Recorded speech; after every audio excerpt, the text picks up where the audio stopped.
ሰላም ቤተሰቦች ያለነው ጎፋ ነው። አንድ ተአምረኛ የሆነች እህታችንን ልንጎበኝ መተናል። እየሞከረች ነው። ያው እዚህ ጋር እየሞከረች ነው። ስምሽም ማን ልበል እናቴ? መቅደስ። መቅዲዬ ልጅሽ ነች እሷ? አዎ። ማን ነው ስምሽ አንቺ? ሃይማኖት። ስንተኛ ክፍል ነሽ? ሁለተኛ። ሃይሚ ሁለተኛ ክፍል ነች። ኮኪ ጠባቂ ነው አይደል? ምን ያህል ጊዜ ሆነሽ እዚህ መንገድ ዳር መኖር ከጀመርሽ? 4 አመቴን ይዣለሁ።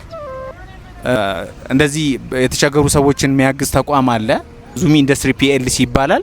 ሻዶ ባትሪ አቅራቢዎች ናቸው። ስለዚህ አንቺ ማገዝ ስለሚፈልጉ ስጦታ ልከውናል። አንበሳ ነሽ። ሙከራሽን አድንቀን ነው የመጣ ነው። ቤት እንድትከራይ የተወሰነ ሳንቲም ልኮናል። አሁን ይሄ 20 ሺህ ብር ነው።